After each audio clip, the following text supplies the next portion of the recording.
Hi అండి, welcome to Aki media. Game Changer cinema review గురించి అయితే మనం మాట్లాడదాం. అసలు ఈ గేమ్ చేంజ్ చేసిందా లేకపోతే గేమ్ ఓవర్ అయ్యిందా అనేటటువంటిది ఈ రివ్యూలో చూద్దాం. సరే మరి ఇక మొదలెడదాం మావా.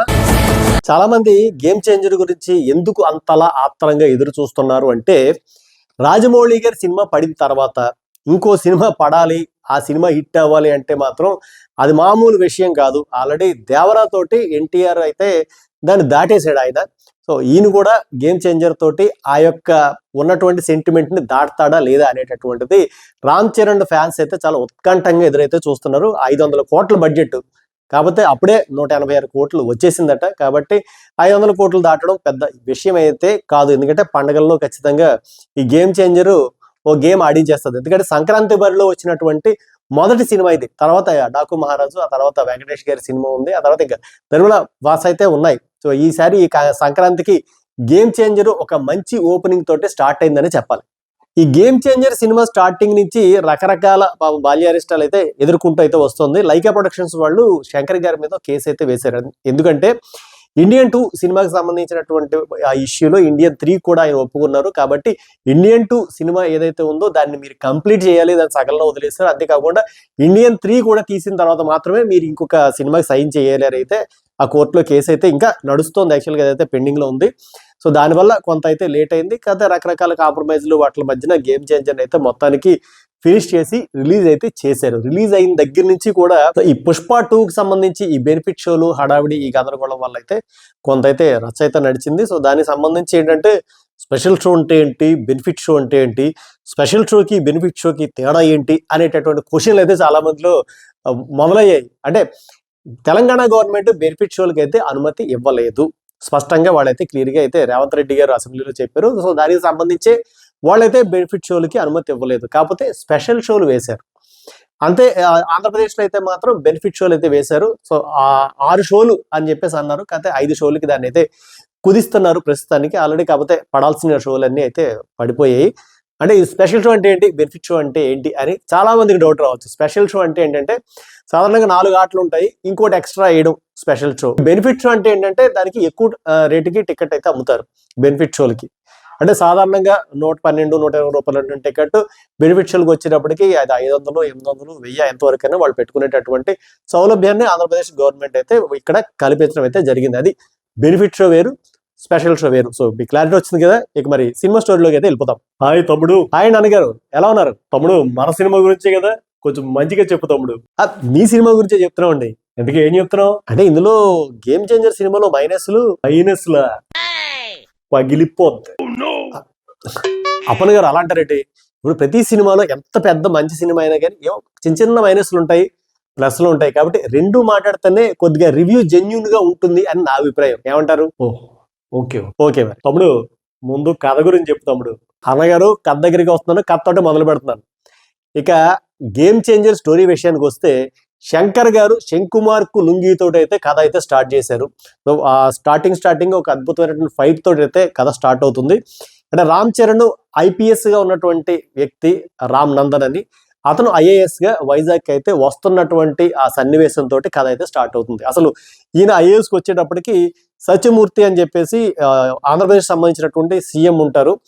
ఆయన కొద్దిగా ప్రాణాపాయ పరిస్థితుల్లో ఆయన పడతాడు. పడిన దరిమిలా అక్కడి నుంచి మళ్ళీ బయటకు వచ్చిన తర్వాత ఆయన ఏంటంటే ఇన్నాళ్ళు నేను ఉన్నటువంటి పరిపాలనలో చాలా రకాల తప్పులు అయితే జరిగాయి. సో వాటన్నిటిని మనం సవరించాలి ఎలాగైనా సరే అని చెప్పేసి ఆయన కొన్ని కొత్త సూచనలు, సలహాలు మంత్రిమండలికి మొత్తం అందరికీ కూడా ఇస్తారు. ఇస్తే సొంత పార్టీలో ఉన్నటువంటి ఆయన కొడుకులే దాన్ని వ్యతిరేకిస్తారు. మనం ఏంటి చాలా అన్యాయాలు చేస్తే తప్ప మనం ఈ యొక్క పరిపాలన అయితే కొనసాగించలేము. ఆల్రెడీ మరి ఇప్పటి వరకు చేసినటువంటి పరిపాలన అంతా అలాగే చేశాం కదా, ఈ 6 నెలలు ఉంది ఎలక్షన్స్ కి, ఇప్పుడే మీరు ఎలా అంటే ఎలాగా అని చెప్పేసి వాళ్ళైతే ఎదురు తిరుగుతారు.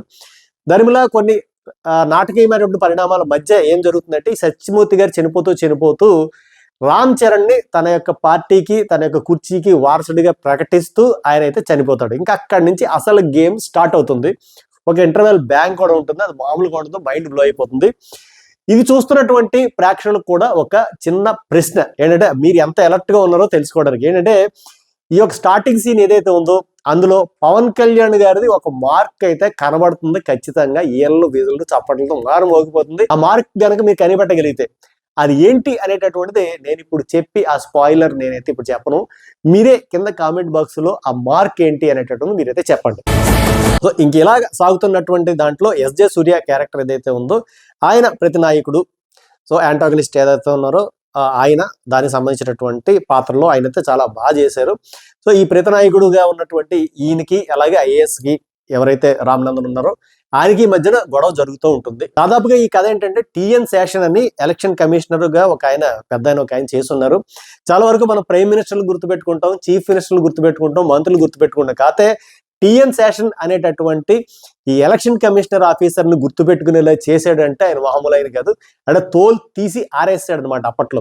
కాబట్టి రాజకీయానికి అలాగే అడ్మినిస్ట్రేషన్ కి మధ్యన ఉన్నటువంటి గ్యాప్ ఏదైతే ఉందో ఆ గ్యాప్ ని అలాగే అక్కడ ఉండేటటువంటి సాధక బాధకాలని, సో వీళ్ళ పరిపాలన ఎలా ఉంటుంది, వాళ్ళు అంటే ప్రజల నుంచి ఎన్నుకోబడినటువంటి ప్రజాప్రతినిధుల నుంచి ఎలాంటి ఒత్తిళ్లు ఈ అడ్మినిస్ట్రేటివ్ ఆఫీసర్స్కి, ఐఏఎస్లకి కానీ ఐపీఎస్లకి కానీ వీళ్ళకి ఎలా ఉంటుంది అనేటటువంటి దాన్ని క్రిస్టల్ క్లియర్ గా శంకర్ గారు అయితే చెప్పే ప్రయత్నం అయితే చేశారు. అంటే మన అప్పట్లో ఒకే ఒక్కడు, అపరిచితుడు ఇలాంటి సినిమాల్లో, జెంటిల్ మ్యాన్ కానీ వీటిల్లో కూడా ఇలాంటిదే ఒక లైన్ ఆఫ్ ఇది వెళ్తూ ఉంటుంది.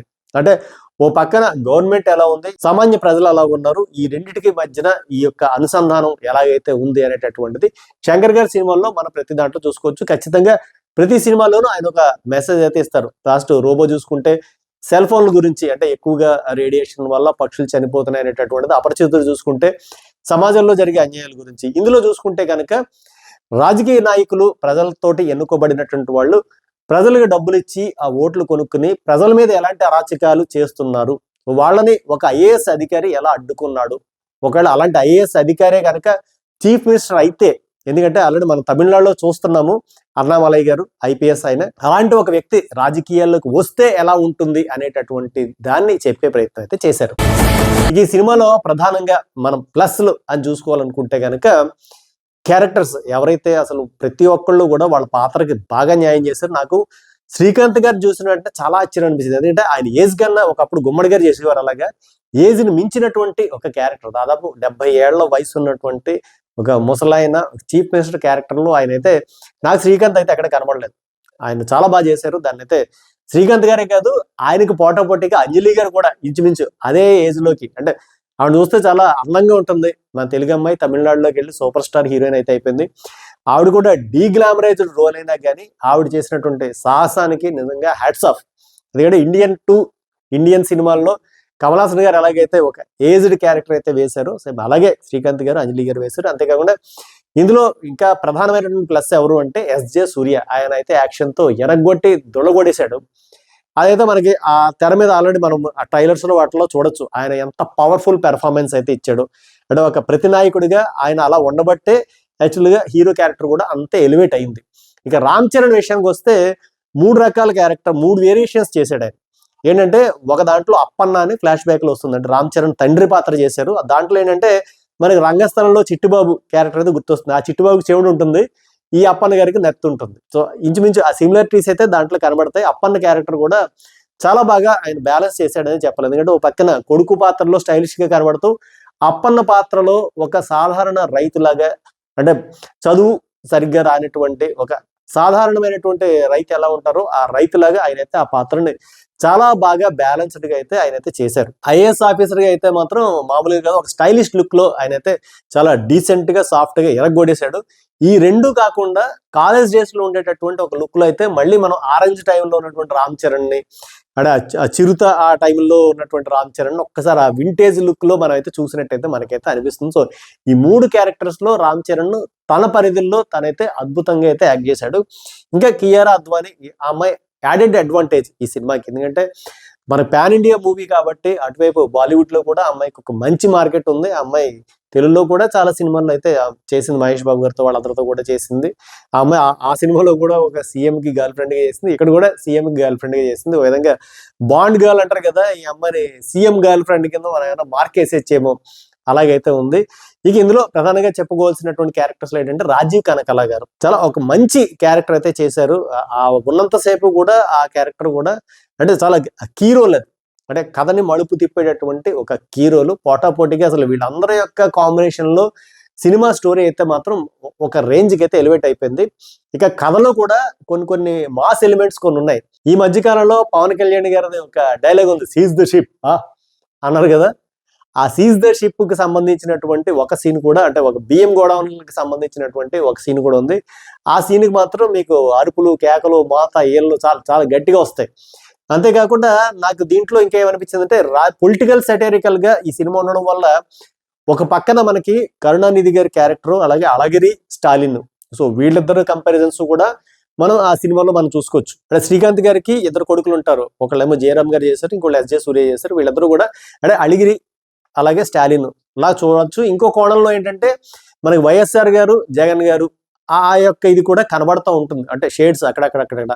దానివల్ల ఏమిటంటే కొద్దిగా స్టోరీ ఎంగేజింగ్ గా ఉండి మనకు టోటల్గా అంటే అన్ని ప్రాంతాల వాళ్ళు, అంటే అటు తమిళనాడు వాళ్ళు కానీ, తెలంగాణ కానీ, ఆంధ్ర కానీ, ఈ 3 ప్రాంతాల వాళ్ళకి కొద్దిగా కనెక్ట్ అయ్యే విధానంగా ఉన్నట్టయితే నాకైతే అనిపించింది ఈ యొక్క కథలో. ఇంకోటి ఏంటంటే రామ్ చరణ్ కొన్ని సీన్లలో అయితే అసలు ఒక విధంగా ఆ ఎమోషనల్ సీన్స్ లో అతను చేసినటువంటి విధానం నిజంగా ఖచ్చితంగా ఆ కళ్ళు తడవకుండా థియేటర్ నుంచి బయటికి రావడం అయితే అసాధ్యం, అంత బాగా చేశాడు. అంటే కొన్ని సీన్లలో మాత్రం అతను ఆ నట విశ్వరూపం అంటారు కదా, అలాంటిది అయితే చూపించాడు. ఎక్కడో కొన్ని సినిమాల్లో చిరంజీవి గారు చూపిస్తారు అలాంటి ఒక ఇంపాక్ట్. అలాగే డాన్సుల్లో కూడా కొన్ని చోట్ల గ్రేస్ లో చిరంజీవి గారు కొన్ని డైలాగ్ డెలివరీ, కొద్దిగా మేనరిజంలో పవన్ కళ్యాణ్ గారు అలా జస్ట్ అలా వచ్చి వెళ్తూ ఉంటారు మనకి. ఎందుకంటే ఒకే టికెట్ మీద వాడు చిరంజీవి గారిని, పవన్ కళ్యాణ్, రామ్ చరణ్ చూసిన ఫీలింగ్ అయితే మనకు వస్తుంది.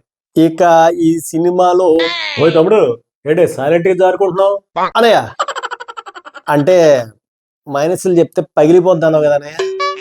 అదా లేదు తమ్ముడు, మన రివ్యూ అంటే జెన్యున్ గా ఉండాలి కాబట్టి మైనస్ కూడా చెప్పు. నిజాయితీకి మారుపేరు అన్నయ్య నువ్వు. సరే చెప్తున్నా. అసలు ఆ కియారా అద్వానీకి సంబంధించిన మేకప్ ఆర్టిస్ట్ ఎవడో నాకు తెలియదు, కానీ ఐబ్రోస్ 1 ఇంచ్ పైకి ఉంటాయి, మళ్ళీ పక్కకి వెళ్ళేటప్పటికి ఇంకోలా అయిపోయింది. కొద్దిగా ఆ అమ్మాయి యొక్క మేకప్ మీద బాగా దృష్టి పెడితే బాగుండు అని నాకైతే అనిపించింది.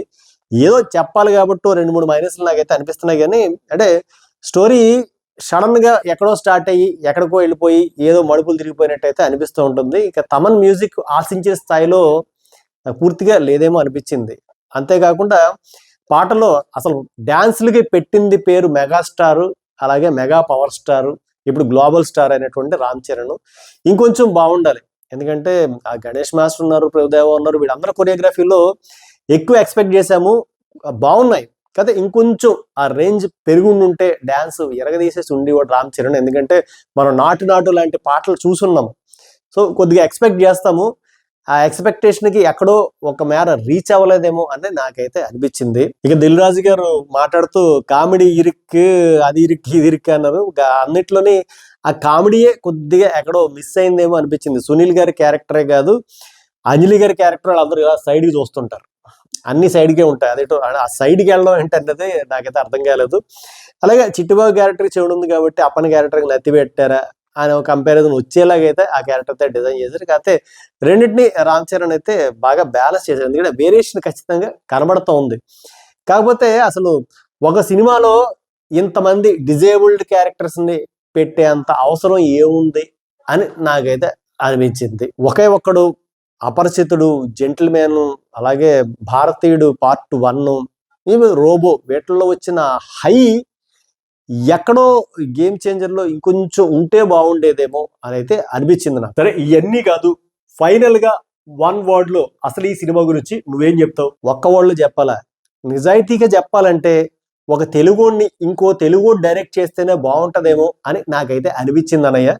ఇంకొకటి ఈ సినిమాకి సంబంధించిన బాటమ్ లైన్ నాకు ఏమనిపించిందంటే, ఒక ఐఏఎస్ తలుచుకుంటే ఖచ్చితంగా పొలిటీషియన్ అవ్వగలుగుతాడు, కాకపోతే ఒక పొలిటీషియన్ తల్లకిందలుగా తపస్సు చేసిన ఐఏఎస్ అవ్వలేడు. ఇది నాకు సంబంధించిన opinion.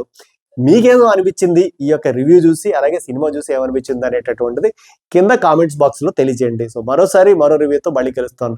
The Suryakundi, signing of.